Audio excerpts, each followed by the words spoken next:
reenacted by a guy who actually used the actual gun and actually improved a little bit on Oswald's time. And I've also heard... Do you know what Fletcher Prouty said? No, but he's the one, by the way, just so people know, he's the one that Mr. X, Donald Sutherland's character, I mean, Fletcher Prouty wrote The Secret Team. It's on record. He was the head of Black Ops for the entire Pentagon as liaison to CIA. And it's on, I mean, they had Lawrence Livermore Laboratory, even the Dallas Morning News, who's been one of the biggest absconders with the truth on the JFK assassination, 2 years ago had to admit that the government itself, but a subcompartment, did bullet fragment tests and found it wasn't the same bullet. I mean, do you know what happens if you fire a Full Metal Jacket bullet into water? It bends more than that did that shot through 2 people, 3 or 4 bones, and a car seat. I mean, do you know what happens to a hollow nose? A hollow nose comes out, a soft tip comes out better than when you shoot hard objects because it's able to bend quicker. If you shoot metal and bones with a Full Metal Jacket, it shatters. Okay, it shatters. The bullets shatter. Guys, go out and buy a brisket or buy a big side of beef that's got a bone in it and go out with a 30-06 at 100 yards away and shoot through the meat and the bone with a Full Metal Jacket round. And that Full Metal Jacket round is going to look like hammered crap. So why, let me ask you this. This is what doesn't make sense to me. Why go through all that? Like, they want to kill Kennedy. They want to use Oswald to do it. They wanted to do it in plain view so that everybody that could think would know we're the mafia. We've taken over America. It's a black op. Why? We rule any politicians that get in our face. Why not just kill Oswald? Why do you have him shoot J.D. Tippit? Why not just kill? Like, they can't be such geniuses and so capable of cover-up and yet make such glaringly easy-to-fix mistakes. Like, why allow Oswald to ever be taken in for questioning? Why not? I mean, again, if they could set all this up, you pen a phony suicide note and Oswald blows his brains out. That's a much... Why do you get Jack Ruby involved? That's a good point. From most of the experts I've talked to in the history, he got nervous, just like Tim McVeigh got nervous of being set up. Lee Harvey Oswald got nervous and didn't go where he was supposed to go. And it also turns out that, you know, one of these other cops was a literal look-alike. I mean, it's now been declassified that, yes, he was at a U-2 spy base in Japan. Yes, he did have national security clearance. I mean, no one is allowed to defect to the Russians in the late 1950s, early 60s, and then come back to the United States. I mean, this guy had his address next to the FBI and the CIA in New Orleans. I mean, you've got, guys, listen, in any black op, in any big operation, they create an artificial fog of war. I'm surprised they didn't have a fat lady running around naked that day painting herself blue, you know, with a paint roller. But I mean, I'm surprised they didn't have airplanes fly over and, you know, throw ostriches out on top of the city. They always do confusing things to create confusion to where it gets so confusing that even good investigators can't ever figure out. But why make such a, sorry to interrupt you, Alex, why make such a glaring, because I've heard, again, I can't argue the bullet, because I don't know enough about the physics of it, but I've heard it debated. I have heard it debated, and I found that what I've heard in the film JFK about the magic bullet theory wasn't correct. Now, why make such a glaring, easy-to-prove error? Like, it just doesn't make sense that these geniuses can be influential enough to set up the president, and they make that mistake. Sure. Look, let's just move on from the JFK assassination because I'll keep talking about it if you want, but over 90% of Americans now in polls, it was just 80% a few years ago, believe that the government's lying about what happened with JFK. And I understand that it becomes popular to be contrarian. And I've been trying to make a JFK film for 5 years, and it does become such a big quagmire, a tar baby, where, you know, there's disinformation on both sides, there's lies on both sides.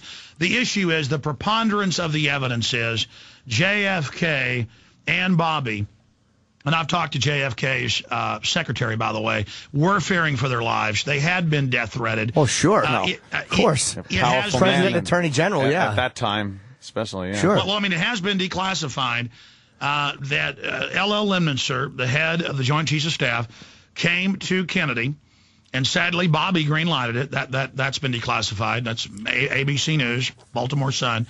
But JFK said no. They wanted to bomb D.C., bomb Miami, shoot cops in Miami. They wanted to attack U.S. military bases and claim that Cuban terrorists. They wanted to launch a fake war on terror. They even had in there it's called Operation Northwoods. Yeah. They even had in there ways to grab patsy Cubans who they'd put on trial and then execute. Now, isn't this more of a not where we want to do this, we're going to do this, than a let us look at every option we can to get into Cuba and get rid of Castro? Obviously, it covers, these days, whenever you go into a war, you cover everything from a knife fight to nuclear weapons. This was and not everything a in between. No. It wasn't just some this idea. Was not a scenario. This bantered, was not a scenario. Ballied about this between each other. Scenario. You can Google Operation. You can Google Operation Northwoods, National Security Archive. But let me just tell you, this was this was declassified in 2000. National Security Archive released in 2000, the actual Operation Northwoods. Then, 4 months ago, the State Department declassified its memorandums and minutes of meetings with Lemnitzer, with Bobby Kennedy, and with JFK. And the original communique and the original battle plan is a operational plan that had been green-lighted by the Joint Chiefs of Staff, and they were asking for approval to invade. So this was a Bay of Pigs, Cuban Missile Crisis era plan. This is what they wanted to do.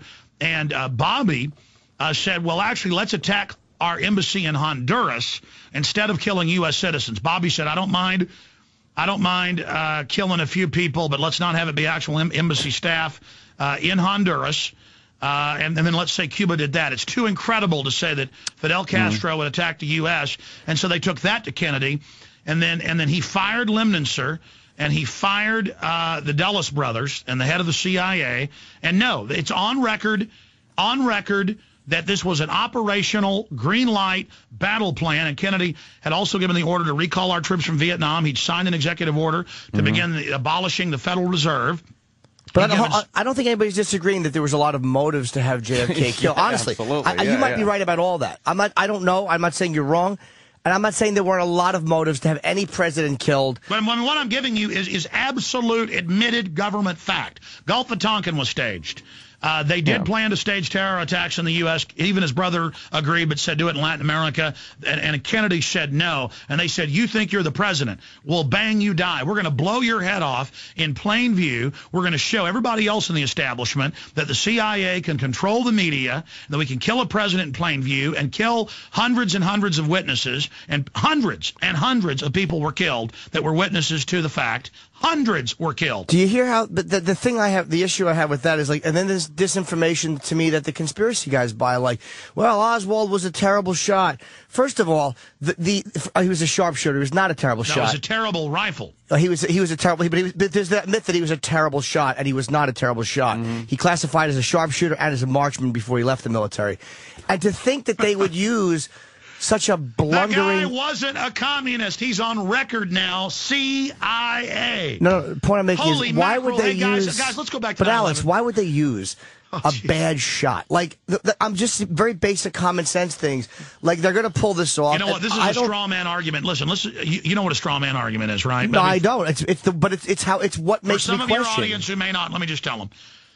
Okay, Alex Jones says the Caribbean is aquamarine blue at high noon. Alex Jones says that if you go down to Belize at high noon on an average day, that the beautiful waters are aquamarine blue, light blue, and that the sand is white. Now, somebody goes out on the internet and they say, no, in the Caribbean, the sand is purple and the water is black, and there are sea monsters swimming around in it. That's what Alex Jones said. Okay, listen, there are... what a conspiracy theory is with a dominant, controlled dinosaur corporate media What we're sold as a conspiracy theory as anything, any thought outside of the established received knowledge given to us by ABC, CBS, NBC, or Fox News. Okay, the dry, stale, teleprompter, dying media. Anything outside of that is called speculation, opinion, conspiracy theory. It's a way to put something in a box. It's a way to minimize people's ideas. It's a way to put a stereotype on it. But I'm not doing that. But I'm not doing that. But what I'm trying to finish saying, and you're being very kind, but let me just finish it because it's key, is that I can't speak for the millions of kooks out there that call themselves conspiracy theorists, who make things up and then who discredit real discourse. But there are people who defend the establishment and still say that there were WMDs in Iraq and Bush